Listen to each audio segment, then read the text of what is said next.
ঐতিহাসিক সন্ধিক্ষণের সাক্ষী হলো বাংলাদেশ। ছাত্র জনতার গণভ্যুত্থানে সারা দেশে বাঁধ ভাঙা উল্লাস, নতুন দিনের স্বপ্ন।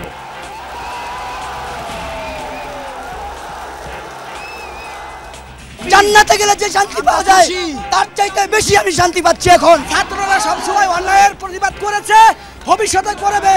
সবাইকে হুঁশিয়ার করে দিতে চাই। ১.৫ দশকের রুদ্ধশ্বাস জেলখানা থেকে বাংলার মানুষ মুক্তি পেল। এই বিজয় সারা বাংলাদেশের ছাত্র সমাজে।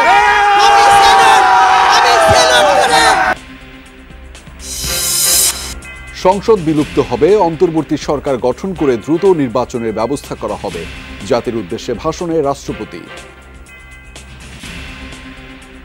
জরুরি ভিত্তিতে একটি অন্তর্বর্তীকালীন সরকার গঠনের সিদ্ধান্ত নেওয়া হয়। সকল দল ও অংশীজনদের সাথে আলোচনা করে গঠিত অন্তর্বর্তীকালীন সরকার যত দ্রুত সম্ভব নির্বাচনের ব্যবস্থা করবে। দেশ পরিচালনার দায়িত্ব নিয়েছে সেনাবাহিনী, ধ্বংসাত্মক কার্যক্রম পরিহার করে দেশ গঠনে ভূমিকা রাখার আহ্বান। ইন্টারিম গভর্নমেন্টের মাধ্যমে এদেশের সমস্ত কার্যকলাপ চলবে। আপনারা সেনাবাহিনীর প্রতি আস্থা রাখেন, দয়া করে আর এই ভাঙচুর, হত্যা, মারামারি, সংঘর্ষ এগুলো থেকে বিরত হন। দেশে সাম্প্রদায়িক সম্প্রীতি বজায় রাখার আহ্বান বৈষম্য বিরোধী ছাত্র আন্দোলনের। মঙ্গলবার জাতির কাছে তুলে ধরা হবে সরকার গঠনের রূপরেখা। অভ্যুত্থানকারী ছাত্র নাগরিকের সমর্থিত বা প্রস্তাবিত সরকার ছাড়া আমরা কিন্তু আর কোনো ধরনের সরকারকে সমর্থন করব না। রাষ্ট্রপতির সাথে ৩ বাহিনীর প্রধান ও রাজনৈতিক দলের নেতাদের বৈঠক, সহিংসতা পরিহারে আহ্বান।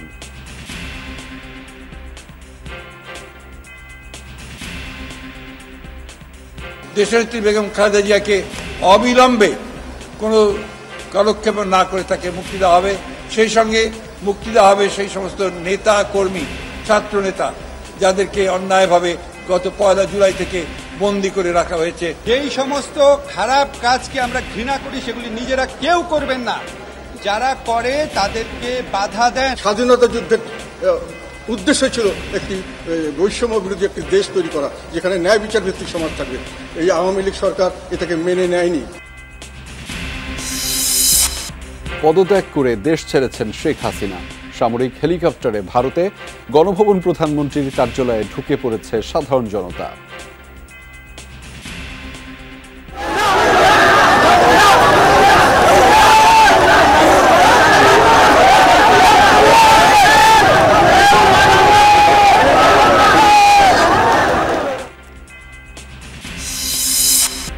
দেশ জুড়ে নজিরবিহীন নৈরাজ্য, বিভিন্ন রাজধানীর বিভিন্ন স্থানে ভাঙচুর, হামলা, অগ্নিসংযোগ ও লুটতরাজ।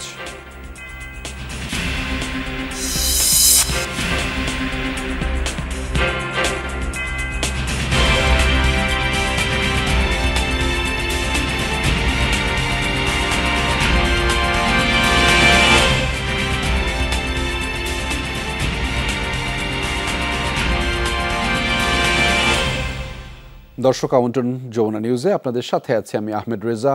এতক্ষণ শিরোনাম দেখছিলেন, এবার জানাচ্ছি বিস্তারিত।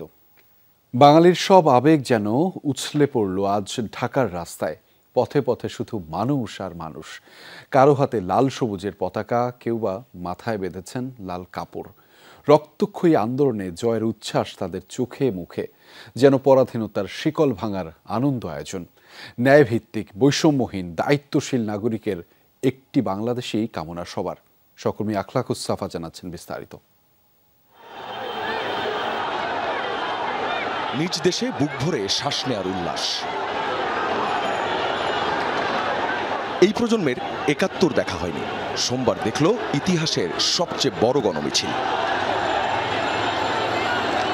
মিছিলের অগ্রভাগটা দেখার পর আর শেষ দেখা যায়নি, কারণ জনতার এই মিছিল শেষই হচ্ছিল না কয়েক ঘন্টায়।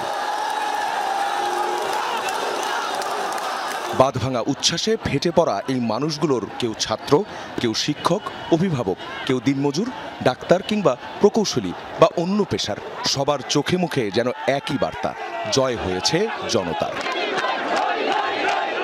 জান্নাতে গেলে যে শান্তি পাওয়া যায় তার চাইতে বেশি আমি শান্তি পাচ্ছি এখন। আমরা অনেক খুশি। অভিভাবকরা ভাবেননি ছোট্ট সন্তানরা এইভাবে অবসান ঘটাবে দম বন্ধ অবস্থার। এই যেন আরেক স্বাধীনতা অর্জন। এই বিজয় সারা বাংলাদেশের ছাত্র সমাজে দেড় দশকের রুদ্ধশ্বাস জেলখানা থেকে বাংলার মানুষ মুক্তি পেল। আজকের এই 5 আগস্ট এটা শুধু বাংলাদেশের জন্য নয়, সারা পৃথিবীর মানবতার মুক্তির জন্য একটা সনদ হয়ে থাকবে। ছাত্রদের আন্দোলন আগেও বৃথা যায়নি। এই আন্দোলন যারা করলেন, দেখলেন, তাদের কাছে এই বিজয় নজিরবিহীন। আসলে কালকেও বুঝতে পারিনি যে এত তাড়াতাড়ি পেয়ে যাব। আমার মেয়েরা কালকে মিছিলে গিয়েছিল, আমিও ছিলাম সাথে। তো আলহামদুলিল্লাহ। আসলে ছাত্রদের কথা, এরপর যারা দেশ চালাবেন তারা যেন মনে রাখেন আন্দোলনে গুলি করতে হয় না। সরকার যেই আসুক না কেন, ছাত্ররা সবসময় অন্যায়ের প্রতিবাদ করেছে, ভবিষ্যতে করবে। সবাইকে হুঁশিয়ার করে দিতে চাই।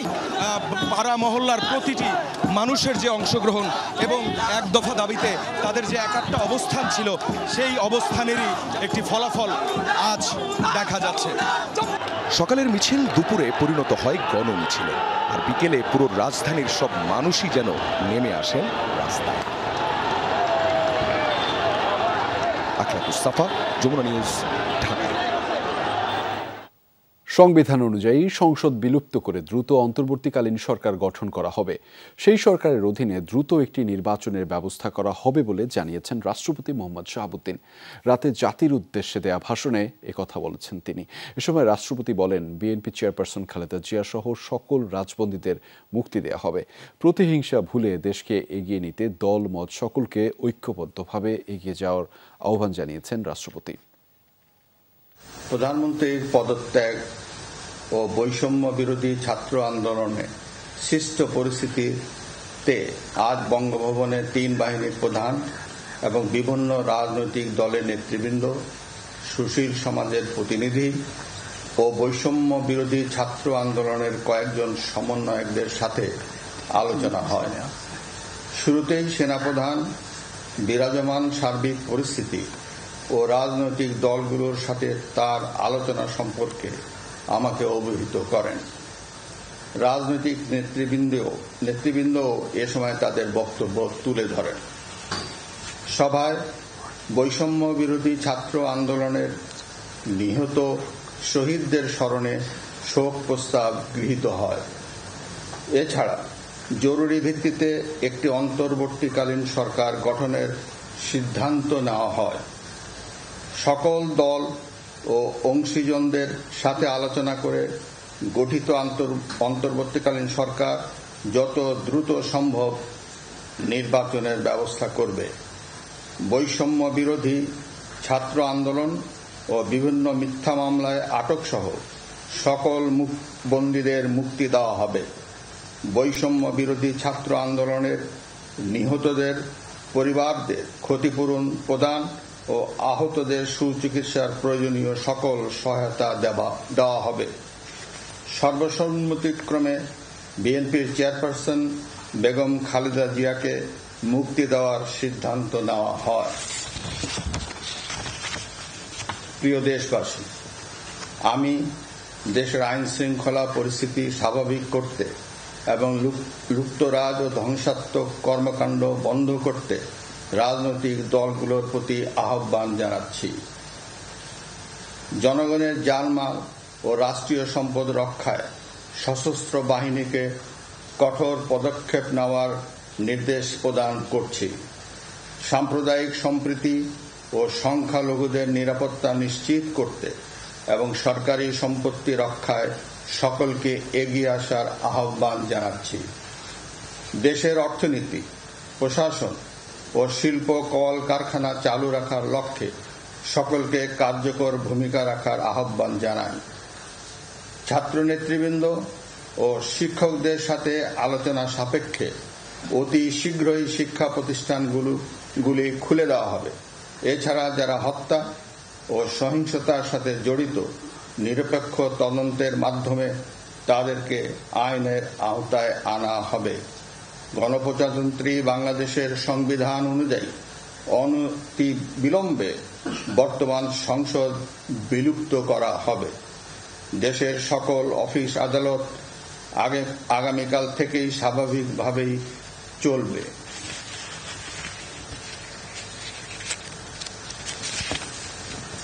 প্রিয় দেশবাসী, আসুন আমরা দেশকে বাঁচাতে একযোগে কাজ করি। পারস্পরিক হিংসা বিদ্বেষ ভুলে ও প্রতিহিংসার ঊর্ধ্বে উঠে দেশকে এগিয়ে নিতে নিজ নিজ অবস্থান থেকে ভূমিকা রাখার জন্য আমি বিনয়ের সাথে আপনাদের প্রতি অনুরোধ করছি। একটি সুন্দর ও সোনালী ভবিষ্যতের প্রত্যাশায় আমরা এগিয়ে যাব ইনশাআল্লাহ। মহান আল্লাহ আমাদের সহায় হন। খোদা হাফেজ। বাংলাদেশ চিরজীবী হোক। সংসদ ভেঙে কম সময়ের মধ্যে নির্বাচন, খালেদা জিয়ার মুক্তি এবং সহিংসতা পরিহার। অন্তর্বর্তীকালীন সরকার নিয়ে রাষ্ট্রপতি মোহাম্মদ শাহাবুদ্দিন ৩ বাহিনীর প্রধান সহ বিভিন্ন রাজনৈতিক দলের নেতাদের সাথে বৈঠকে এসব আলোচনা করেছেন, যাতে অংশ নেন বৈষম্য বিরোধী আন্দোলনের সমন্বয়করাও। সহকর্মী রাশেদ নিজাম জানাচ্ছেন বিস্তারিত।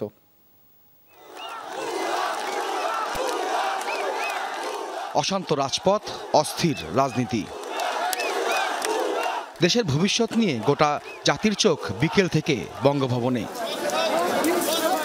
সন্ধ্যা ৭টার পর থেকে রাষ্ট্রপতি মোহাম্মদ শাহাবুদ্দিন চুপ্পুর সঙ্গে বৈঠক শুরু হয় রাজনৈতিক নেতাদের। ছিলেন সেনাবাহিনী প্রধান জেনারেল ওয়াকারুজ্জামান, নৌবাহিনী প্রধান অ্যাডমিরাল এম নাজমুল হাসান, বিমান বাহিনীর প্রধান air chief marshal Hasan Mahmud Khan. Quota বিরোধী আন্দোলনের নিহতদের স্মরণে শোক প্রস্তাব দিয়ে শুরু হওয়া আলোচনায় সিদ্ধান্ত হয় কম সময়ের মধ্যে একটি অন্তর্বর্তীকালীন সরকার গঠনের। পার্লামেন্ট ভেঙে দিয়ে অতি দ্রুত একটি ইন্টারিম গভর্নমেন্ট, অন্তর্বর্তীকালীন সরকার গঠন করা হবে নির্দলীয় সরকারদেরকে নিয়ে। আজকে সিদ্ধান্ত হয়েছে যে দেশনেত্রী বেগম খালেদা জিয়াকে অবিলম্বে কোনো কালক্ষেপ না করে তাকে মুক্তি দেওয়া হবে। সেই সঙ্গে মুক্তি দেওয়া হবে সেই সমস্ত নেতা কর্মী, ছাত্র নেতা যাদেরকে অন্যায়ভাবে গত 1 জুলাই থেকে বন্দি করে রাখা হয়েছে, তাদের সকলকে মুক্তি দেওয়া হবে। যত তাড়াতাড়ি সম্ভব এই শূন্যস্থান পূরণ করবার জন্যে একটি অন্তর্বর্তী সরকার গঠন করতে হবে এবং সেটা সবার সাথে আলোচনা করে গঠন করা হবে। বিভিন্নভাবে আমাদের অর্থনীতি এখন পঙ্গু হয়ে গেছে। আমাদের এখন মানুষের কাছে যদি আমরা ধার করতে যাই, সেটাও ধার অনেকে দিবে না। আমাদের রেটিং, যে রিস্ক অ্যানালাইসিসে আমাদের রেটিং এখন অনেক খারাপ। স্বৈরাচারী সরকারের বিদায়ের মধ্য দিয়ে যেন একটা সত্যি সত্যি মুক্তিযুদ্ধের সাম্য, মানবিক মর্যাদা, সামাজিক ন্যায় বিচার প্রতিষ্ঠার যে অঙ্গীকার ছিল, সেই পথে বাংলাদেশ যেন হাঁটতে পারে, তার জন্য আমরা প্রয়োজনীয় গোটা রাষ্ট্র সরকারের একটা জবাবদিহিতামূলক একটা গণতান্ত্রিক ব্যবস্থা আমরা কায়েম করতে চাই। বৈঠকে অংশ নেওয়া সবার বক্তব্যই উঠে আসে হামলা ও নাশকতা বন্ধ করে একটি স্থিতিশীল পরিস্থিতি তৈরির। আমাদের ইয়াং জেনারেশন জাতিকে যে নতুন করে পথ দেখালো এবং জুলুমের হাত থেকে আমাদেরকে বের করে নিয়ে আসলো, তাদের সাথে অবশ্যই বসতে হবে, তাদের কথা শুনতে হবে, গুরুত্বের সাথে এটাকে নিতে হবে। কোনোভাবেই যেন আর কোনো প্রাণহানি না হয়, কোনো প্রতিহিংসা চরিতার্থ যেন না করা হয়, বরং সকলে মিলেমিশে আমরা জনগণের জানমালের নিরাপত্তা বিধান করার ব্যবস্থা উদ্যোগ গ্রহণ করব। আমি জানি পুলিশ বাহিনীর কেউ কেউ বাড়াবাড়ি করেছে, কিন্তু আমি এরকম ফুটেজও দেখেছি যে পুলিশ বাহিনীর আহত একজন ছাত্রকে কাঁধে করে নিয়ে যাচ্ছে, শিশুর মতো করে নিয়ে যাচ্ছে। সাম্প্রদায়িক সম্প্রীতি রক্ষা সহ আন্দোলনের নেতৃত্ব দেওয়া বাকি সমন্বয়কদের সঙ্গে আলোচনার পরে করণীয় ঠিক করা হবে বলেও জানান নেতারা। এই মুহূর্ত থেকে আপনারা যার যার জায়গায় রাস্তায় থাকেন, ফুল নিয়ে কথা বলেন, ফুল দেন, মিষ্টি বিতরণ করেন, কিন্তু রাষ্ট্রীয় কোনো সম্পদের 1 ইঞ্চি ক্ষতি কেউ করবেন না। এই রাষ্ট্রকে আজকে সংস্কার করে একটা গণতান্ত্রিক রাজনৈতিক বন্দোবস্তের ভিত্তিতে পরিচালনা করার জন্য আমরা বাংলাদেশের মানুষের আকাঙ্ক্ষা, ছাত্র সমাজের আকাঙ্ক্ষা, সেই আকাঙ্ক্ষাকে ধারণ করে আগামী দিনে তা পরিচালনার জন্য আমরা অঙ্গীকার করছি। বিশ্ববিদ্যালয় আজকে সমস্ত শিক্ষা প্রতিষ্ঠান বন্ধ রয়েছে, অনতিবিলম্বে এই শিক্ষা প্রতিষ্ঠান খুলে দিতে হবে। রাজনৈতিক অচলাবস্থা নিরসনে রাষ্ট্রপতির সাথে আজ বঙ্গভবনে বৈঠক করেছেন বিভিন্ন রাজনৈতিক দলের নেতৃবৃন্দ। সবাই নিজেদের মতো করে মতামত দিয়েছেন। তবে বেশিরভাগ জায়গায় একমত যারা হয়েছেন যে দেশকে উন্নত করতে সবাই সংঘাত এবং হানাহানি পরিহার করতে। রাশেদ নিজাম, যমুনা নিউজ, ঢাকা। বিভিন্ন রাজনৈতিক দলের সমন্বয়ে গঠিত অন্তর্বর্তীকালীন সরকার এখন থেকে দেশ পরিচালনা করবে। দেশের সামগ্রিক পরিস্থিতি বিবেচনায় এই সিদ্ধান্ত নেওয়ার কথা জানিয়েছেন সেনাপ্রধান জেনারেল ওয়াকারুজ্জামান। বলেছেন, খুব শিগগিরই রাষ্ট্রপতির সঙ্গে আলোচনা করে নতুন সরকার গঠন করা হবে। সব ধরনের ধ্বংসাত্মক কার্যক্রম থেকে সবাইকে বিরত থাকার আহ্বান জানিয়েছেন তিনি। পাশাপাশি সহযোগিতা চেয়েছেন সুন্দর দেশ গঠনে। কোটা সংস্কার আন্দোলন ঘিরে সৃষ্ট অনাকাঙ্ক্ষিত পরিস্থিতিতে রোববার দুপুর ৩টায় দেশবাসীর উদ্দেশ্যে বক্তব্য দেন সেনাপ্রধান ওয়াকারুজ্জামান। সেনা সদর দপ্তর থেকে দেয়া বক্তব্যে জানান, পদত্যাগ করে দেশ ছেড়েছেন শেখ হাসিনা। পরিস্থিতি বিবেচনায় গঠন করা হবে অন্তর্বর্তীকালীন সরকার। এখানে আমরা সিদ্ধান্ত নিয়েছি যে একটা ইন্টারিম গভর্নমেন্ট আমরা ফর্ম করব এবং ইন্টারিম গভর্নমেন্টের মাধ্যমে এদেশের সমস্ত কার্যকলাপ চলবে। আমাদের কিছু সময় দেন, ইনশাআল্লাহ আমরা সবাই মিলে সমস্ত সমস্যার সমাধান করতে সক্ষম হব। আপনারা আর এই সংঘাতের পথে যাবেন না এবং শান্তি শৃঙ্খলার পথে ফেরত চলে আসেন। কোটা আন্দোলনকে ঘিরে যেসব হত্যাকাণ্ড হয়েছে সেগুলো বিচার হবে বলে দেশবাসীকে আশ্বস্ত করেন সেনাপ্রধান। আমি আপনাদের কথা দিচ্ছি, সমস্ত হত্যা, সমস্ত অন্যায়ের বিচার আমরা করব। আপনারা সেনাবাহিনীর প্রতি আস্থা রাখেন, সশস্ত্র বাহিনীর প্রতি আস্থা রাখেন। আমি সমস্ত দায়িত্ব নিচ্ছি, আপনাদের জানমাল, এবং আপনাদেরকে আমি কথা দিচ্ছি যে আপনারা আশাহত হবেন না। ইনশাল্লাহ আপনাদের যত দাবি আছে সেই দাবিগুলো আমরা পূরণ করব এবং দেশে একটা শান্তি শৃঙ্খলা ফিরিয়ে নিয়ে আসব।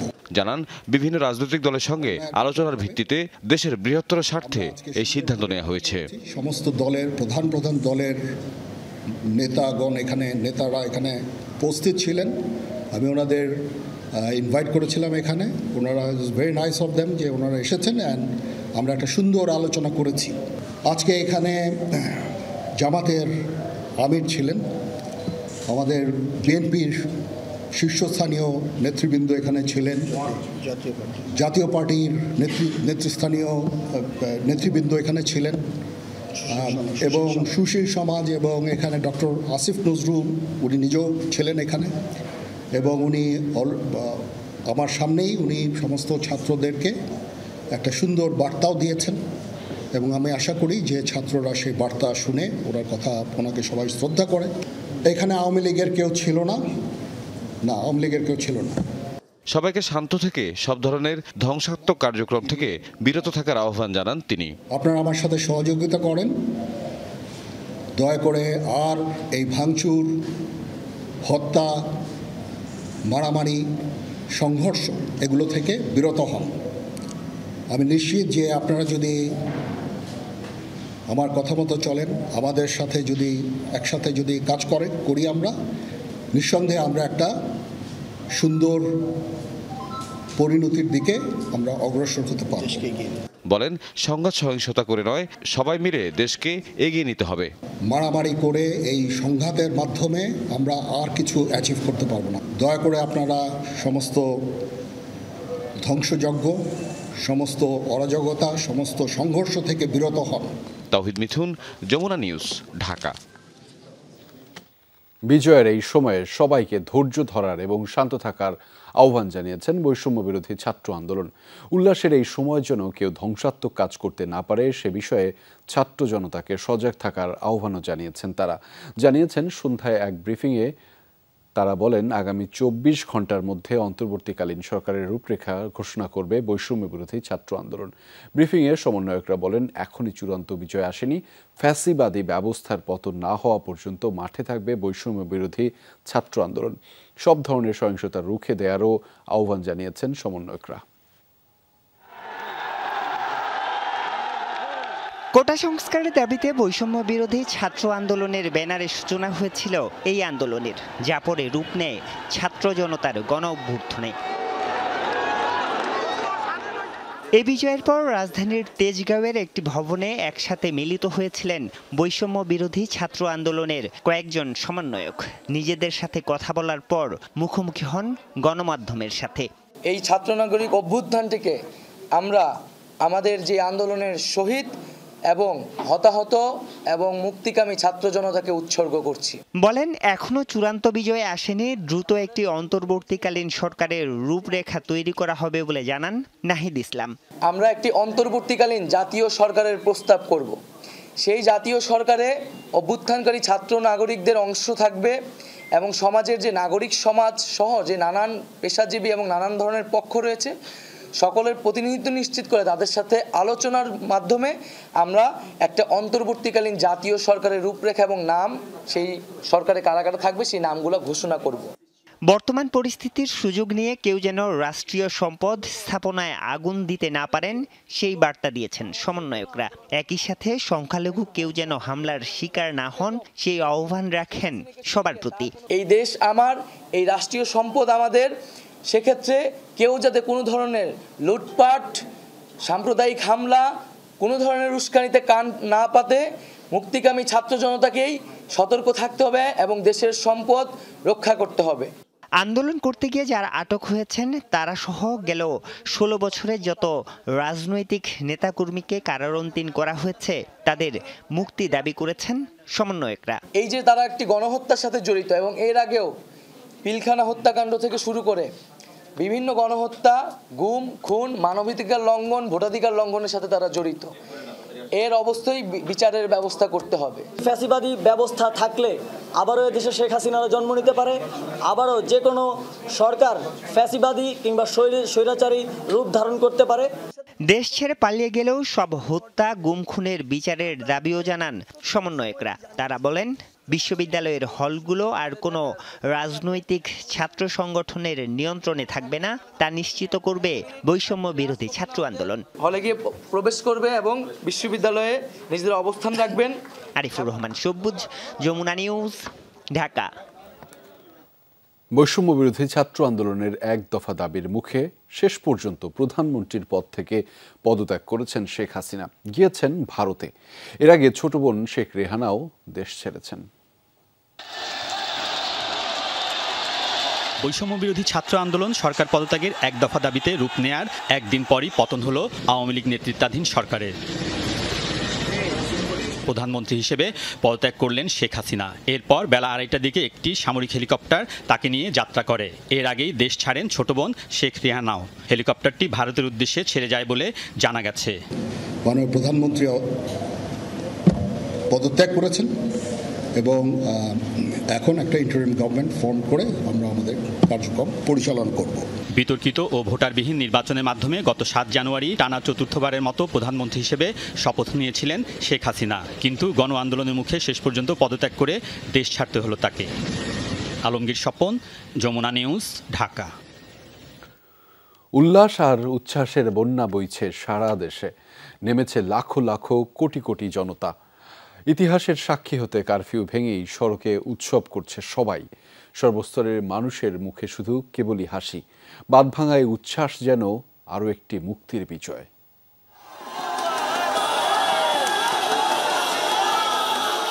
এ যেন উৎসবের নগরী, পুণ্যভূমি সিলেটের লাখো জনতা সড়কে নেমে এসেছে ইতিহাসের সাক্ষী হতে।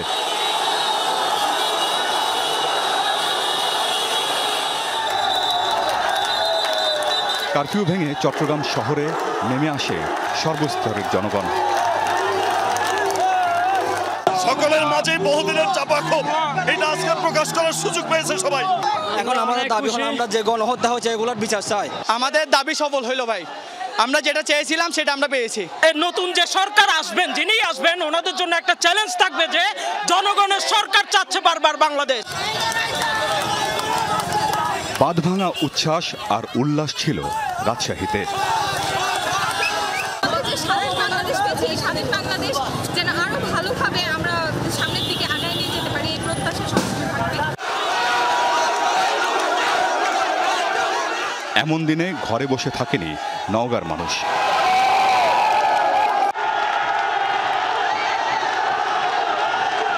কুমিল্লা, নোয়াখালী, ফেনী আর লক্ষ্মীপুরে ছাত্র জনতা মিছিল নিয়ে সড়কে নেমে আসে।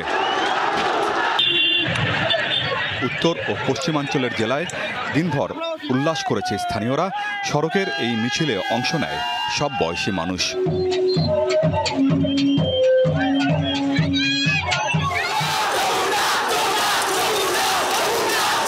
বরিশাল নগরীতে নারী পুরুষের সম্মিলিত মিছিল রূপ নেয় উৎসবে।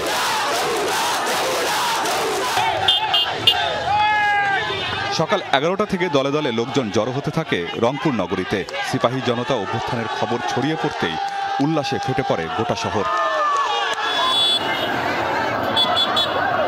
গণ অভ্যুত্থানে অংশ নিতে সাভারে ছাত্র জনতার ঢল নামে। ঢাকা আরিচা মহাসড়ক হয়ে তারা রাজধানী অভিমুখে রওনা হয়।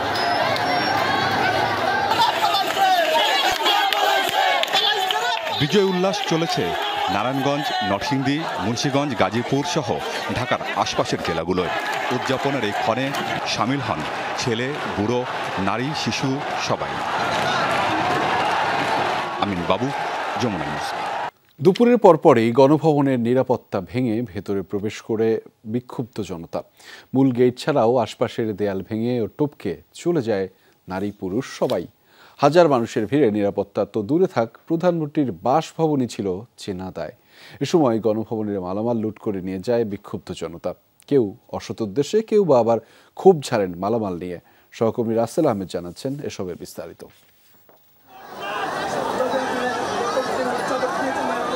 ছাত্র জনতার মিছিলের শুরু দেখা গেলেও শেষ খুঁজে পাওয়া যায়নি। এত বড় জমায়েত এর আগে দেশের ইতিহাসে বিরল। মিছিলটি তেজগাঁও আগারগাঁও হয়ে প্রধানমন্ত্রীর বাসভবন গণভবনের দিকে যায়।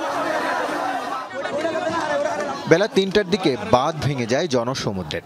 গণভবনের মূল গেটের নিরাপত্তা ভেঙে ভেতরে প্রবেশ করে বিক্ষুব্ধ জনতা।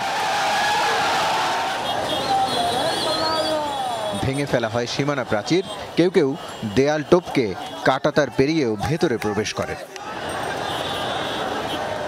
এ সময় নৈতিকতা ভুলে গণভবনের মালামাল লুটপাট করে নিয়ে যান অনেকেই। চেয়ার, টেবিল, খাট, সোফা, বিছানা, শাড়ি, এমনকি এসি যে যেভাবে পারেন তাই নিয়ে যান। রাষ্ট্রের সর্বোচ্চ ব্যক্তির বাসভবন দূরে থাক, লুটপাটের এমন চিত্র কোথাও দেখা যায়নি এর আগে। আমরা সামনে অগ্রসর হই, তখন আমরা সেলিউট জানাই এবং সেলিউট জানার পরে পরবর্তীতেই দেখি যে আমরা গণভবনে সবাই ঢুকে গেছে। শেখ হাসিনার শাড়িরা, শেখ হাসিনার শাড়ি ভাই, শেখ হাসিনার শাড়ি গণভবন থেকে ভাই, গণভবন থেকে। বিক্ষুব্ধ জনতা এ সময় বেশ কয়েকটি গাড়ি ভাঙচুর করে। আগুন দেয়া হয় গাড়িসহ গণভবনের বেশ কিছু স্থাপনায়। গণভবনে বিক্ষুব্ধ জনতার ভিড় তখন আশপাশের এলাকা ছাড়িয়ে যায়। উল্লাস করে বিজয়ের স্লোগান দিতে থাকেন আন্দোলনকারীরা। রাসেল আহমেদ, যমুনা নিউজ, ঢাকা। দুপুরে হাজার হাজার মানুষ নিয়ন্ত্রণ নেয় সংসদ ভবন এবং প্রধানমন্ত্রীর কার্যালয়েরও। আন্দোলনকারীদের সাথে এ সময় যোগ দেয় সর্বস্তরের মানুষ। সংসদের বিভিন্ন স্থান ভেঙে প্রবেশ করে তারা। স্বল্প সময়ের মধ্যে নেয় নিয়ন্ত্রণ। Computer, laptop, television, chair, table, গুরুত্বপূর্ণ ডকুমেন্টস নিয়ে যায় তারা। প্রধানমন্ত্রীর কার্যালয়ে ঢুকে পড়ে সাধারণ মানুষ। তাদের চাওয়া, দুর্নীতি বন্ধ করে এখন মনোযোগ দিতে হবে দেশ সংস্কারে। সহকর্মী মাহফুজ মিঠুর ক্যামেরায় রিমন রহমান জানাচ্ছেন বিস্তারিত।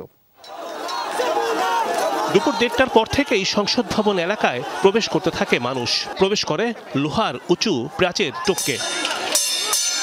মূল ফটক দিয়েও হাজার হাজার মানুষ প্রবেশ করে। গন্তব্য ছিল সংসদ ভবন। সংসদ সদস্যরা যেখানে বসে আইন পাশ করেন সেই ভবনের ছাদে ওঠে মানুষ। জাতীয় পতাকা উড়িয়ে উচ্ছ্বাস জানান অনেকে। স্বাধীন বাংলাদেশ চাই, আমরা যাতে স্বাধীনভাবে কথা বলতে পারি। আমাদের পূর্ণাঙ্গ স্বাধীনতা অর্জন করেছি। এক পর্যায়ে সংসদের মূল ভবনে প্রবেশ করে অনেকে। ভেতরে ঢুকে তারা সকল জায়গার নিয়ন্ত্রণ নেয়। আসবাবপত্র, কম্পিউটার, গুরুত্বপূর্ণ ডকুমেন্ট নিয়ে রাখা হয় এক জায়গায়। সুন্দর একটা ব্যবস্থাপনার মাধ্যমে দেশ পরিচালিত হোক, এটাই চাই। আগামী প্রজন্ম এই দেশটাকে সুন্দরভাবে বিনির্মাণ করতে পারে। সংসদ ভবনের মধ্যে একতলা, দুইতলা, তিনতলা, চারতলা, পাঁচতলা সহ প্রত্যেকটা তলায় কিন্তু মানুষ প্রবেশ করেছে এবং যে যার মতো পারছে এখানে নিয়ন্ত্রণ নিচ্ছে। বিভিন্ন যন্ত্রপাতি, বিভিন্নভাবে দামি জিনিসপত্র, কম্পিউটার, ল্যাপটপ সহ যত জিনিস আছে সেই জিনিসগুলো তছনছ করা হয়েছে। এ সময় সাধারণ মানুষ সংসদের কাগজপত্রও নিয়ে যায়। তাদের দাবি এসব সংরক্ষণ করা হবে। আমি মনে করি এটা আমার কাছে সেফ। আমার কাছে সেফ, এটা আমি যখন সময় মনে হবে অবশ্যই আমি জায়গা মতো দিয়ে আসবো। অনেক আছে কর্মমজুর, তারা পর্যন্ত যা পাইছে সব নিয়ে গেছে, সামান্য লেক্সাস বিস্কুট তাও নিছে। আমরা পুরো লজ্জিত। সাধারণ শিক্ষার্থীরা এখানে এসেছেন, তারা এই রাষ্ট্রের সম্পদ সুরক্ষা করার জন্য, রক্ষা করার জন্য তারা এখানে দাঁড়িয়েছেন। এখানে অনেকে বিশ্ববিদ্যালয় এবং কলেজের তাদের যে আমাদের জনগণের টাকায় কেনা যে সম্পদ, সেই সম্পদ রক্ষা করার জন্য চেষ্টা করছে। রাষ্ট্রীয় সম্পদ রক্ষায় বিশ্ববিদ্যালয়ের শিক্ষার্থীরা উদ্যোগ নেয়, কেউ যাতে কোনো সম্পদ না নিতে পারে সে ব্যাপারে সতর্ক করা হয়। ওদিকে দুপুরে প্রধানমন্ত্রীর কার্যালয়েও নিয়ন্ত্রণ নেয় সাধারণ মানুষ। দেয়াল টপকে ভেতরে প্রবেশ করে মূল ফটক খুলে দেওয়া হয়, তারপর প্রবেশ করে হাজার হাজার মানুষ। বৈঠক রুম, দরবার হল সহ প্রতিটি কক্ষে মানুষ প্রবেশ করে। এ সময় তারা কোটা বিরোধী আন্দোলনের নানা স্লোগান দেয়ালে লিখে দেন। অনেকে প্রধানমন্ত্রীর কার্যালয়ের ছাদে ওঠে, সেখানে দাঁড়িয়ে উচ্ছ্বাস প্রকাশ করা হয়। বলা হয় রাষ্ট্র সংস্কারে সকলকে এগিয়ে আসতে হবে। তবে প্রধানমন্ত্রীর কার্যালয় থেকে গুরুত্বপূর্ণ জিনিসপত্র নেবার সময় বাধা দেয় সচেতন শিক্ষার্থীরা। তারা জনগণের সম্পদ সুরক্ষায় উদ্যোগ নেয়। গণভবনের পাশের লেকে নেমে গোসল করে হাজার হাজার মানুষ। রিমন রহমান, যমুনা নিউজ, ঢাকা। এত বড় দুর্যোগেও ওই বাড়িগুলি দাঁড়িয়ে আছে কোন শক্তিতে? সেজন্য প্রয়োজন উচ্চ শক্তির নির্মাণ সামগ্রীর ব্যবহার, যেমন জিপিএইচ কোয়ান্টাম B600DR, বাংলাদেশের উচ্চ শক্তি সম্পন্ন একমাত্র রড। ভারতের গাজিয়াবাদে হিন্দন বিমান ঘাঁটিতে শেখ হাসিনার সাথে সাক্ষাৎ করেছেন দেশটির জাতীয় নিরাপত্তা উপদেষ্টা অজিত দোভাল। দেশটির একাধিক গণমাধ্যম নিশ্চিত করেছে এমন তথ্য। এদিকে লোকসভার বিরোধী দলীয় নেতা রাহুল গান্ধী বাংলাদেশের বর্তমান পরিস্থিতি নিয়ে পররাষ্ট্রমন্ত্রী এস জয়শঙ্করের সঙ্গে বৈঠক করেছেন। এর আগে স্থানীয় সময় 5:36 শেখ হাসিনাকে বহনকারী বিমানটি গাজিয়াবাদের হিন্দন বিমান ঘাঁটিতে অবতরণ করে। সেখান থেকে নয়াদিল্লি যাওয়ার কথা রয়েছে শেখ হাসিনার। ভারতীয় বিভিন্ন গণমাধ্যম বলছে গাজিয়াবাদের কিংবা দিল্লিতে কয়েকদিন অবস্থানের পর ফিনল্যান্ডের উদ্দেশ্যে রওনা দেবেন তিনি। আর রাজনীতিতে ফিরবেন না শেখ হাসিনা, এমনটি জানিয়েছেন তার ছেলে সজীব ওয়াজেদ জয়। আন্তর্জাতিক গণমাধ্যম বিবিসিকে একথা জানিয়েছেন তিনি। জয় দাবি করেন বাংলাদেশকে বদলে দিয়েছেন তার মা শেখ হাসিনা। তিনি যখন ক্ষমতায় আসেন তখন বাংলাদেশ একটা ব্যর্থ রাষ্ট্র ছিল। বর্তমানে এটি এশিয়ার রাইজিং টাইগারে পরিণত হয়েছে। তারপরেও তার বিরুদ্ধে এ ধরনের বিক্ষোভ হওয়ায় ক্ষুব্ধ শেখ হাসিনা, তাই তিনি আর রাজনীতিতে ফিরবেন না।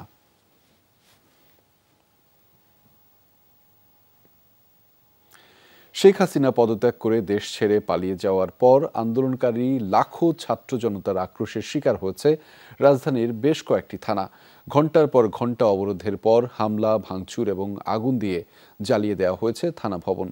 জনরোষে পড়ার করুণ মুহূর্তেও আটকে পড়া পুলিশ সদস্যদের উদ্ধারে এগিয়ে আসেনি পুলিশ সদর দপ্তর বা অন্য কোনো আইন শৃঙ্খলা বাহিনী। তার আগে আটকে পড়া পুলিশের এলোপাথারি গুলিতে আহত হয়েছেন শতাধিক মানুষ। সোমবার দুপুরে সাধারণ ছাত্র জনতাকে শান্ত থাকার আহ্বান জানিয়ে সেনা সদস্যরা কনভয় নিয়ে যাত্রাবাড়ি ছেড়ে যান। এরপর বিক্ষুব্ধ জনতা চারদিক থেকে এগিয়ে আসে চৌরাস্তার হানিফ ফ্লাইওভারের নিচে। তখন থেকেই মোড়ের যাত্রাবাড়ি থানা ভবন ঘিরে ফেলার চেষ্টা শুরু হয় বিক্ষুব্ধ ছাত্র জনতার। একটা দেশের পুলিশের প্রতি সাধারণ মানুষের কত ধরনের থাকলে এরকম ভাবে থানা জ্বালায় দেয়। আপনি দেখেন এইদিকে থানার অবস্থা কি, মানে আত্মরক্ষার জন্য ওরা গুলি করো, কিন্তু তোরা এইভাবে এইমাত্র এখান থেকে একটা মানুষ মারছে, ওরা সাপ থেকে শুট করে। পাল্টা প্রতিরোধের চেষ্টা করে পুলিশ। কিছুক্ষণ পরপর মুহুর্মুহু গুলি, টিয়ার গ্যাস, সাউন্ড গ্রেনেড ছুড়ে ছত্রভঙ্গ করে দেওয়া হয় জনতাকে। এ সময় গুলিবিদ্ধ হয়ে আহত হন অর্ধশতাধিক মানুষ। উত্তেজিত জনতা, তারা কিন্তু তাদের উত্তেজনা একদমই কমছে না। তারা বিক্ষিপ্ত, তারা বিক্ষুব্ধ, তারা পুলিশের উপরে খুবই সংক্ষুব্ধ। এর মাঝেই সেনাবাহিনীর সদস্যরা আবারও ফিরে এসেছিলেন। তখন ব্যাপক গোলাগুলির মাঝেও অনেক সেনা সদস্য তারা অবস্থান নিয়েছিলেন, মানুষকে শান্ত হওয়ার আহ্বান জানিয়েছিলেন। শান্ত হওয়ার মাঝেই তারা যখন আবার চলে যায়, আবারও সেই ব্যাপক গোলাগুলিতে অংশ নেয় পুলিশ সদস্যরা। বেলা ৩টার দিকে পুলিশের একটি কনভয় এসে ছত্রভঙ্গ করে দেওয়ার চেষ্টা করে জনতাকে। তারপরও থানা ভবন ও ব্যারাকে আটকা পড়েন অনেক সদস্য। টানা 2 ঘন্টা এলোপাতাড়ি গুলি ছুড়েও ব্যর্থ হন তারা। একসময় থানা কম্পাউন্ডের দেয়াল ও গেট ভেঙে ঢুকে পড়েন বিক্ষুব্ধরা। ভাঙচুরের পর দেওয়া হয় আগুন। ভেতরে টিকতে না পেরে বেরিয়ে আসা পুলিশ সদস্যরা আক্রোশে পড়েন বিক্ষুব্ধ জনতার। লুট করা অস্ত্র নিয়ে উল্লাস করতে দেখা যায় অনেককে। বিকেল 5টার দিকে বাড্ডা, খিলক্ষেত, ভাটারা থানাও চতুর্দিক থেকে আন্দোলনকারীরা ঘিরে রাখে। থানায় আটকে পড়েন পুলিশ সদস্যরা। আন্দোলনকারীরাও বিভিন্ন ধরনের স্লোগান দিয়ে ইটপাটকেল ছুড়ছেন। পরে আগুন দেওয়া হয় থানায়, লুট করে নেওয়া হয় অনেক অস্ত্র। আব্দুল্লাহ তুহিন, যমুনা নিউজ, ঢাকা। দেশের বিভিন্ন স্থানে হামলা ভাঙচুর করেছে দুর্বৃত্তরা। সরকারি বেসরকারি স্থাপনা, থানা ও বাড়িঘরে অগ্নিসংযোগ এবং লুটপাটের ঘটনাও ঘটেছে। কুমিল্লা সদরে 6 আসনের সংসদ সদস্য আখম বাহাউদ্দিনের বাড়িতে হামলা চালানো হয়েছে। ভাঙচুর করা হয়েছে বাড়ির গেট ও আসবাবপত্র। এ সময় বাড়িতে অগ্নিসংযোগের পাশাপাশি 4টি গাড়িতেও আগুন দেওয়া হয়েছে। কুমিল্লার লাকসামে এলজেডি মন্ত্রী তাজুল ইসলামের বাড়িতেও ভাঙচুর ও অগ্নিসংযোগের ঘটনা ঘটেছে। এছাড়া 14 গ্রামে ও দেবিদ্বার থানায় অগ্নিসংযোগ করেছে দুর্বৃত্তরা।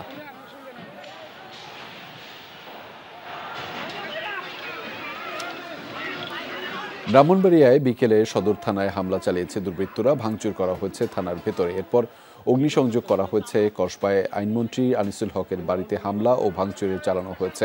জেলা পরিষদেও চলেছে হামলা ও ভাঙচুর।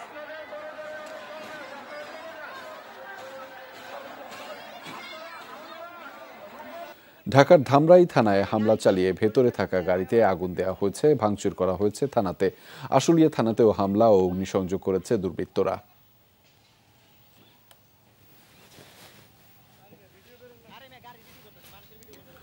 পটুয়াখালীতে কেন্দ্রীয় আওয়ামী লীগের সাংগঠনিক সম্পাদক অ্যাডভোকেট আফজাল হোসেনের বাড়িতে হামলা চালানো হয়েছে। ভাঙচুর লুটপাটের পর অগ্নিসংযোগ করেছে দুর্বৃত্তরা।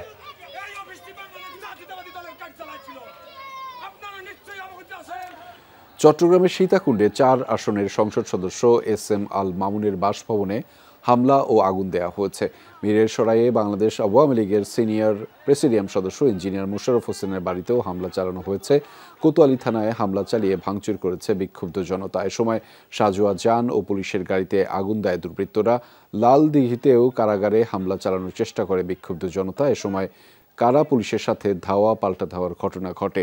সিএমপি বামপাড়া পুলিশ লাইনেও হামলা চালানো হয়েছে। এছাড়া চট্টগ্রাম মেয়রের বাড়ি, নগর আওয়ামী লীগ কার্যালয় ও শিক্ষামন্ত্রীর বাড়িতেও হামলা চালিয়েছে দুর্বৃত্তরা। পঞ্চগড়ে তেঁতুলিয়ায় উপজেলা নির্বাহী কর্মকর্তার সরকারি বাসভবনেও চালানো হয়েছে হামলা। বিকেলে বিক্ষুব্ধ জনতা লাঠি সোঁটা নিয়ে ইউএনওর বাসভবনে হামলা চালিয়েছে। ভাঙচুর করা হয় সেখানে। এরপর অগ্নিসংযোগ করা হয় উপজেলা সহকারী কমিশনারের গাড়িতে। নারায়ণগঞ্জে পুলিশ লাইনে হামলা চালিয়ে ভাঙচুর ও লুটপাট করেছে দুর্বৃত্তরা। বিকেলে অতর্কিত পুলিশ লাইনে হামলা চালায় তারা। এ সময় লুট করে নেওয়া হয় ভেতরে থাকা রেশনের চাল, ডাল সহ কয়েকটি মোটরসাইকেল। এরপর সেখানে আগুন ধরিয়ে দেয় তারা। এছাড়া নারায়ণগঞ্জ 5 আসনের সংসদ সদস্য সেলিম ওসমানের উত্তর চাষারার বাড়িতেও চালানো হয় হামলা। ভাঙচুর ও হামলা চলে শামীম ওসমানের উত্তর চাষারার বাড়ি, হীরামহল ও জামতলার বাড়িতেও।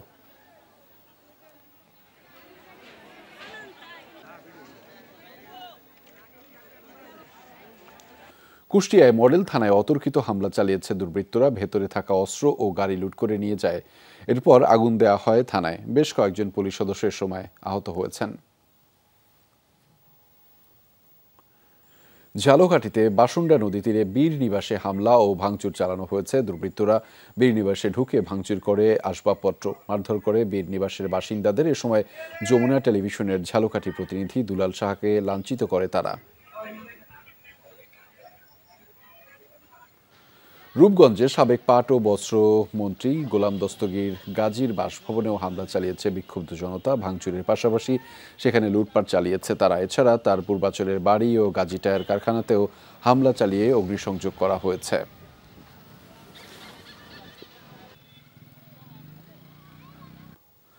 সিলেটে প্রবাসী কল্যাণ প্রতিমন্ত্রী ও জেলা আওয়ামী লীগের সভাপতি শফিকুর রহমান চৌধুরীর বাড়িতে হামলা চালানো হয়েছে। বিকেলে টিলাগড়ে তার বাসায় হামলা চালিয়েছে দুর্বৃত্তরা। এ সময় বাড়িতে ভাঙচুরের পাশাপাশি অগ্নিসংযোগ করা হয়েছে।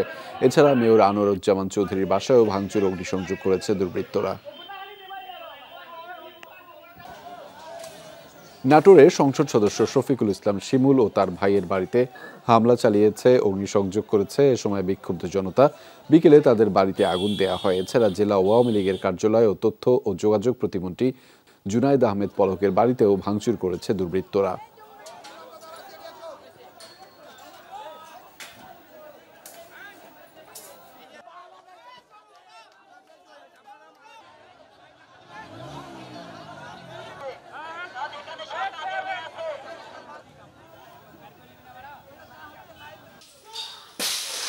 নড়াইলে সংসদ সদস্য মাশরাফি বিন মুর্তজার বাড়িতে ভাঙচুর ও লুটপাট চালানো হয়েছে। এ সময় জেলা আওয়ামী লীগের সভাপতি, সাধারণ সম্পাদক সহ বেশ কয়েকজন নেতাকর্মীর বাড়িতেও হামলা ও অগ্নিসংযোগের ঘটনা ঘটেছে।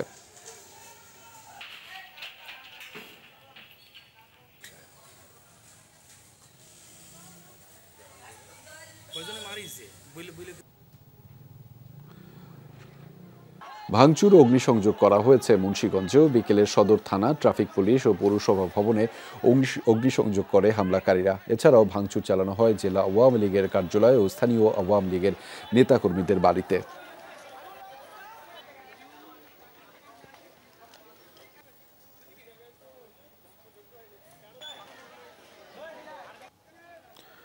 ফরিদপুর কোতোয়ালি থানায় হামলা চালানো হয়েছে। বিকেলে মিছিল নিয়ে থানায় হামলা চালায় বিক্ষুব্ধ জনতা। এ সময় পুলিশ তাদের ধাওয়া দেওয়ার চেষ্টা করে। পরে থানায় ভাঙচুর ও অগ্নিসংযোগ করে দুর্বৃত্তরা।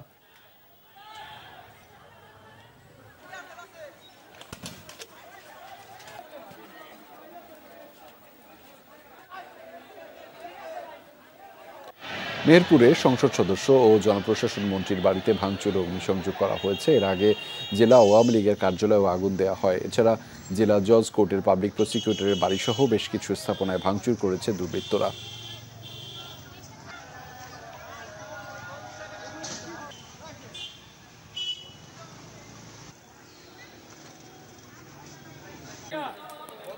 আখাউড়ায় উপজেলা আওয়ামী লীগের সাধারণ সম্পাদকের বাসভবনে ভাঙচুর ও লুটপাট করেছে বিক্ষুব্ধ জনতা। বিকেলে তার বাড়িতে গিয়ে হামলা চালায় তারা। এ সময় ভাঙচুর লুটপাটের পাশাপাশি অগ্নিসংযোগ করা হয়। এছাড়া উপজেলা ভবন এবং রেলওয়ে জংশনে ভাঙচুর করেছে দুর্বৃত্তরা।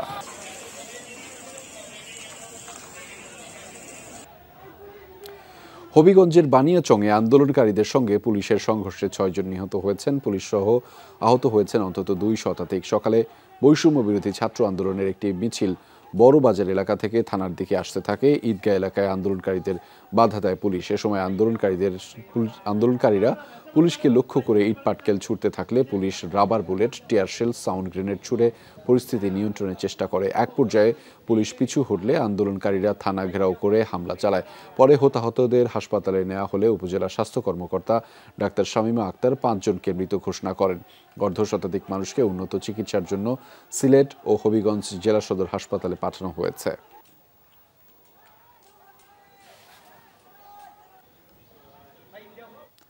থানায় হামলা বন্ধ ও নিরীহ পুলিশ সদস্যদের উপর হামলা না করার অনুরোধ জানিয়েছেন অবসরপ্রাপ্ত পুলিশ কর্মকর্তারা। রাজধানীর স্কাটনে পুলিশ অফিসার্স মেসে এক ব্রিফিংয়ে এই আহ্বান জানিয়েছেন অবসরপ্রাপ্ত ডিআইজি খান সাইদ হাসান। তিনি বলেন, গুম, খুন ও জনগণকে যারা নির্যাতন করেছেন তারা অনেকেই এখন পলাতক ও গা ঢাকা দিয়েছেন। এখন যারা রয়েছেন তারা সবাই নিরীহ পুলিশ সদস্য। তাদের জীবন রক্ষায় সবার প্রতি আহ্বান জানান তিনি। খুন, গুম ও মিথ্যা মামলা দিয়ে নির্যাতনকারী ঊর্ধ্বতন পুলিশ কর্মকর্তা ও কর্মচারীদের কেউ কেউ ইতিমধ্যেই পালিয়ে গেছে অথবা গা ঢাকা দিয়েছে। যারা এখন প্রকাশ্যে আছে তারা বেশিরভাগই আসলে নিরীহ ও নিরুপায় নিম্নপদস্থ কর্মচারী। আপনারা দয়া করে নিরীহ নিরপরাধ পুলিশ যারা আপনাদেরই ভাই বোন কিংবা সন্তান, আক্রমণের পরিবর্তে তাদের জীবন রক্ষায় এগিয়ে আসুন। এইটা আপনাদের প্রতি আমাদের স্বনির্বন্ধ অনুরোধ। শেখ হাসিনার পদত্যাগ এবং দেশ ছাড়ার ঘটনা গুরুত্বের সাথে সম্প্রচারিত করেছে বিশ্ব গণমাধ্যম। বিবিসি, সিএনএন, আল জাজিরা সহ প্রতিটি সংবাদ ভিত্তিক চ্যানেলের বুলেটিনের বড় অংশ জুড়েই ছিল বাংলাদেশের রাজনৈতিক পট পরিবর্তনের খবর। আওয়ামী লীগ সরকার শাসনামলের দুর্নীতি, হত্যা, গুমসহ বিরোধী দলের উপর নিপীড়নের বিভিন্ন ঘটনাও তুলে ধরে এসব গণমাধ্যম।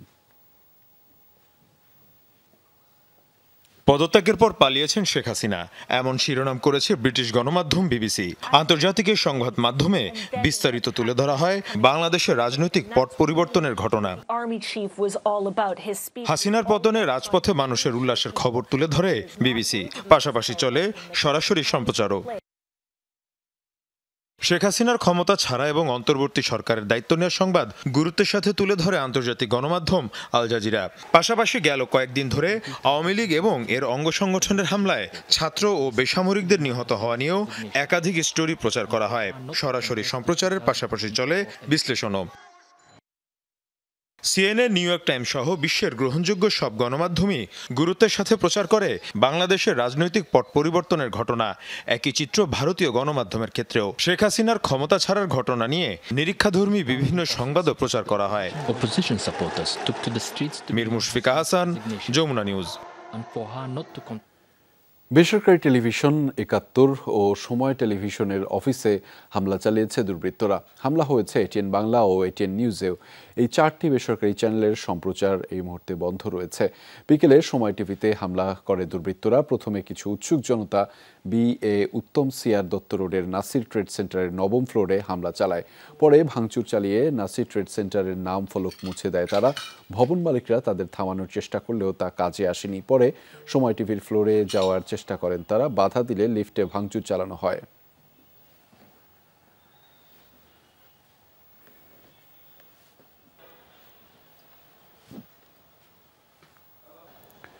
এদিকে ৭১ টেলিভিশনের বারিধারা অফিসেও হামলা চালিয়েছে দুর্বৃত্তরা। এ সময় তারা অফিসটিতে ভাঙচুর চালায় ও আগুন ধরিয়ে দেয়। হামলায় তারা বেশ কয়েকটি টেলিভিশন লুট করে নিয়ে যায়। এছাড়াও বিভিন্ন ধরনের গুরুত্বপূর্ণ পণ্য সামগ্রী নিয়ে যায়। অফিস ভাঙচুর শেষে নিচের পার্কিংয়ে থাকা কয়েকটি গাড়ি ভাঙচুর করে ও আগুন ধরিয়ে দেয় তারা।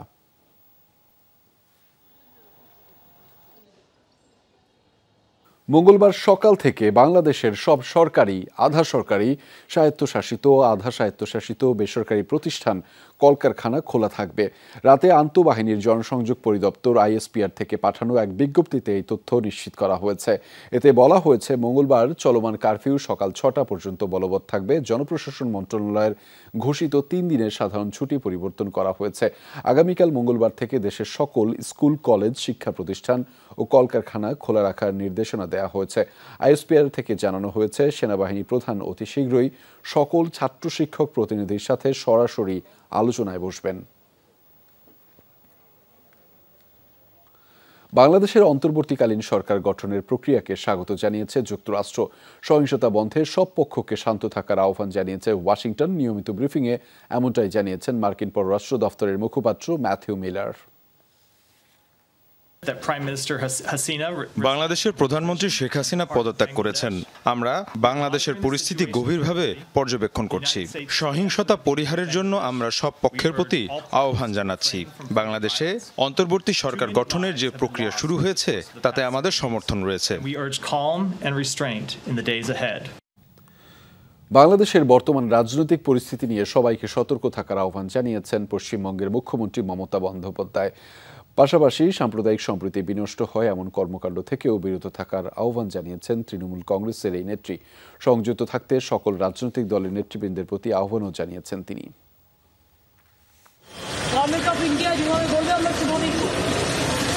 আমি সমস্ত পলিটিক্যাল পার্টি লিডারদের অনুরোধ করছি এবং বিশেষ করে সমস্ত জগতের সবাইকে, দয়া করে এমন কিছু পোস্ট করবেন না যাতে কোনো সাম্প্রদায়িক সম্প্রীতি এখানে নষ্ট হয়। এবং সব দলের নেতারা তাদের বলবো, এটা দেশের উপর ছেড়ে দিন। দেশে আমাদের সরকার আছে, তাদের উপর ছেড়ে দিন। মিয়ানমারের অভ্যন্তরীণ সংঘাতে আবারও রোহিঙ্গা অনুপ্রবেশের শঙ্কা তৈরি হয়েছে। এরই মধ্যে কক্সবাজার, টেকনাফের ক্যাম্পগুলোয় বেশ কিছু রোহিঙ্গা প্রবেশের তথ্য পাওয়া গেছে। সীমান্তে অপেক্ষায় রয়েছে আরও অনেকেই। আন্তর্জাতিক তৎপরতা ছাড়া এই সমস্যার সমাধান সম্ভব নয় বলেও মনে করেন বিশ্লেষকরা। কক্সবাজার, টেকনাফ সীমান্ত ও রোহিঙ্গা সমস্যা নিয়ে রিয়াজ রাহানের ধারাবাহিকে রাজ থাকছে তৃতীয় পর্ব। ক্যামেরায় ছিলেন লুৎফর রহমান, সঙ্গে ছিলেন আরেক সহকর্মী এহসান আল কুতুবে। সংঘাতময় এক পরিস্থিতিতে মিয়ানমার থেকে বাংলাদেশমুখী রোহিঙ্গাদের ঢল। সালটা 2017। 5 লাখের সংখ্যাটা এখন প্রায় 1.5 মিলিয়নের ঘরে। 7 বছর পর আবারও সংঘাতে উত্তপ্ত মিয়ানমার। বিভিন্ন সূত্র মতে গেল 6 মাসের সংঘাতে ঘর ছাড়া আরও কয়েক লাখ রোহিঙ্গা, যাদের অনেকেই আশ্রয় নিয়েছেন নাইক্ষ্যংছড়ি, জাম্বনিয়া, নাপুরা সহ বিভিন্ন এলাকায়। সুযোগ পেলেই বাংলাদেশে ঢুকে পড়ার চেষ্টা করছেন তারা। কেউ কেউ এরই মধ্যে চলে এসেছেন ক্যাম্পগুলোতে। কয়েকটি দলকে আবার ফেরত পাঠিয়েছে বিজিবি।